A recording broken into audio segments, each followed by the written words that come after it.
Comprehension में अगर कह दिया कि ताजमहल दिल्ली में है तो आपको ताजमहल दिल्ली में लिखना पड़ेगा।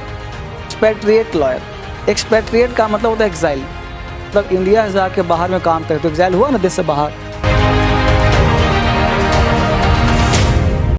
कॉम्प्रहेंशन टेस्ट हमने पढ़ा मोहनदास करमचंद गांधी बॉर्न 2 अक्टूबर इतना। अब देखिए जैसी पढ़ना हमने स्टार्ट किया, हमने अंडरलाइन किया यहाँ से ऐसे, in Gujarat was a major political and spiritual leader of India and the Indian independence movement। यहाँ तक हम लोगों ने अंडरलाइन किया क्योंकि पहला क्वेश्चन पूछ रहा है who was Mahatma Gandhi and when was he born। दो क्वेश्चन है उसमें, अब दोनों का आंसर इसे अंडरलाइन में छुपा हुआ है। एक व्यक्ति क्या करेगा, यहां से उठाया यहां तक उतार दिया, यहां से उठाया तक उतार दिया, नंबर मिलेगा उसको भी। जैसे एक क्वेश्चन अगर 15 नंबर का है तो हो सकता है उसे 3 नंबर मिले, 2 नंबर मिलेगा जरूर। कुछ नहीं लिखेगा तो कुछ नहीं मिलेगा, लेकिन अगर वो तरीका सही लिखा, इसको राइटिंग स्किल्स कहते हैं, तो उसको 15 में हो सकता है 10 नंबर दे दे, 8 नंबर दे दे। समझ रहे हो? तो तरीका क्या है सर? अब तरीका क्या है, पूछ रहा है who was Mahatma Gandhi and when was he born. Clear? अब यहाँ तरीका पूछा हु वाज महात्मा गांधी, तो इसमें क्या बच रहा है, महात्मा गांधी कौन थे। तो यहाँ परिचय दे रहा है, परिचय क्या होता है उसका, क्वालिटी।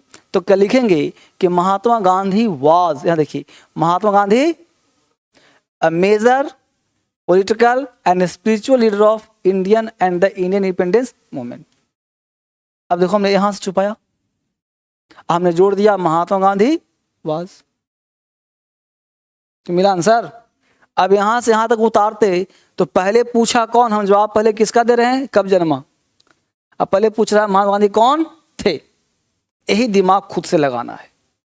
बात समझ पा रहे हो? तो आपको पहले ढूंढना है कि महात्मा गांधी कौन थे, तो हम अपने मन से जोड़ क्या महात्मा गांधी जोड़े, यानी क्वेश्चन आंसर लिए ना हम, यानी महात्मा गांधी थे, वाज यहाँ है कि नहीं है, तो Mahatma Gandhi was a major political and spiritual leader of India and the Indian independence movement. Answer मिल गया। अब पूछ रहा कब जन्मे, तो अब लिखेंगे वहां से कि मोहनदास करमचंद गांधी बॉर्न ऑन 2 अक्टूबर 1869। यहीं पे दे देंगे फुल, इन गुजरात में तो कोई दिक्कत नहीं, फुल स्टॉप डाल देंगे। तो बोलो उलट के पुलट के आंसर आया कि नहीं आया। यही आर्ट सीखना है, तो ये भी बहुत बेसिक है, देखने में बड़ा है लेकिन है बहुत बेसिक। इससे कॉन्फिडेंस आपका आएगा। लेकिन कोई बच्चा जो देखी के डर जाएगा वो क्या बनाएगा जी, समझा? तो डरना नहीं। तो पहला आंसर मिल गया। अगला क्वेश्चन देखो, पहले सिखा रहा हूं क्या चीज थी, ऐसे आपको सब बन जाएगा, जितना पैसेज है ना सब, 2-4 का आंसर भी दे दिया हूं, सब बने, अलग आंसर सबका दिया होगा कहीं ना कहीं, सब बन जाएगा। दूसरा क्वेश्चन क्यों कह रहा है what was the qualification of Gandhi ji, Gandhi ji का क्वालिफिकेशन क्या था। अब हम पढ़ेंगे इसको। अब देखो जब पूरा हमने पढ़ा यहाँ तक, तो आप पढ़ोगे कि Gandhi ji and India also Bapu, he is officially honoured in India as a father of the nation. His birthday 2 October is commemorated as Gandhi Jayanti, a national holiday and worldwide as international day of non violence. He has studied, मिल गया यहाँ से, he studied law at University College in London and became a barrister। तो what is the qualification? तो Gandhi ji was graduate कर सकते हैं, Gandhi ji studied at Law University College London and became a barrister, ये भी लिख सकते हैं। तो जैसे भी चाहो आप उसको आंसर दे सकते हो। यहाँ तक इसका आंसर छुपा है नहीं छुपा है। तो कॉम्प्रहेंशन जो पूछता है, आपको अपने मन से कुछ नहीं लिखना है। कॉम्प्रहेंशन में अगर कह दिया कि ताजमहल दिल्ली में है तो आपको ताजमहल दिल्ली में लिखना पड़ेगा। ये नहीं सोच सकते प्रिंटिंग मिस्टेक होगा, लिखना चाहिए था आगरा, वो कर दिया दिल्ली।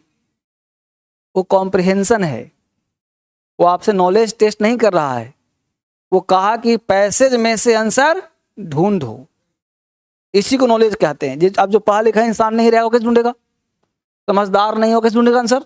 तो इसी लैंग्वेज पे पकड़ होनी जरूरी है।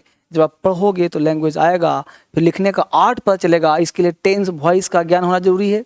अब जिसके पास टेंस नहीं आएगा कैसे पता कि बाज लगाना है कीज लगाना है, तो वाज की जगह ईज लगा देगा तो नंबर कटेगा ना। इसीलिए ग्रामर जरूरी है, इसीलिए ग्रामर जरूरी है।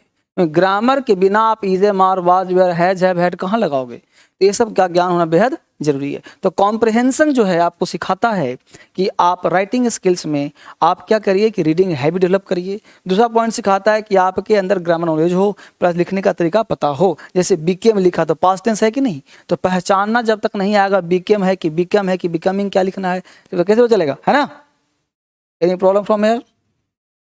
After assuming the leadership of the Indian National Congress, what was his contribution towards it? कह रहा है कि जब कांग्रेस का जो लीडरशिप प्राप्त किए तो उसमें उनका क्या कंट्रीब्यूशन रहा। अब देखो यहाँ पे लिखा होगा, यहाँ पे देखिए लिखा है, यहाँ पर लिखा अज्यूमिंग लीडरशिप, देख रहे हो हमने जानबूझ के बना के दे दिया है ताकि आपको भार ही ना पड़े। Assuming leadership of the Indian national Congress, देख रहे हो ना। अब यहाँ से कॉपी करते जाओ और इसको जो है तो यहाँ तक उतार दो, फॉरेन डोमिनेशन, ये सब उनका कंट्रीब्यूशन दिखा रहा है। क्या का योगदान रहा, ये पूरा क्या है, कंट्रीब्यूशन है, देख रहे हो ना। पढ़ो इसको, सब कंट्रीब्यूशन है। तो यहाँ तक उसका क्या हो जाएगा, आंसर हो जाएगा। इसी को छाप दो, जहाँ जरूरत पड़े ग्रामर लगाने का अपने मन से ग्रामर लगाओ। अब इसमें ग्रामर क्या लगाना है, उनका कंट्रीब्यूशन ही है। तो सुना बात को। फिर क्या कह रहा है भाई, what did he do as practition of ahimsa. देखो लिखा है as a प्रैक्टिशन of ahimsa he sought to speak the truth and advocated that others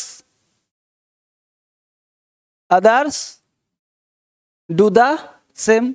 कह रहा है कि खुद से प्रैक्टिस करो, मतलब खुद भी झूठ मत बोलो, दूसरे को बोलने मत दो। वही ना कह रहा है जी, as a practice of ahimsa he sought to speak the truth and advocated to others do the same. अब कह रहा है who assassinated the father of nation, कौन मारा भाई। देखो इसका आंसर यहीं पे छिपा हुआ है, देखो कहाँ गया, है ना, कहाँ, देखो the assassin Nathuram Godse and his co conspirator Narayan Apte were, अब उसमें जोड़ दिया were later trialled and convicted, they were executed on 15 November 1949 Gandhi ji memorial it's Rajghat. इतना जरूरत नहीं है, बस यहीं तक काम चल जाएगा। मतलब 15 नवंबर 49 को उसको फांसी दे दी गई, खत्म, कहानी हो गया।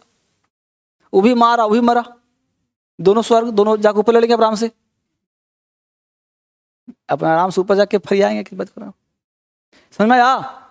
तो इस तरह से इसका आंसर निकाल दोगे। अगला कह रहा है questions, give the synonyms from the above passage. अब एग्जाइल, एग्जाइल का मतलब होता है देश से बाहर निकालना। अब जब आप पैसेज पढ़ोगे तो आपको देश से बाहर के लिए वर्ड मिलेगा कि एग्जाइल का मतलब क्या होता है। अब देखिए यहाँ पे एग्जाइल का मतलब क्या मिलेगा, अब देखिए पढ़कर क्या लिखा मिलेगा आपको, एक्सपेट्रिएट लॉयर।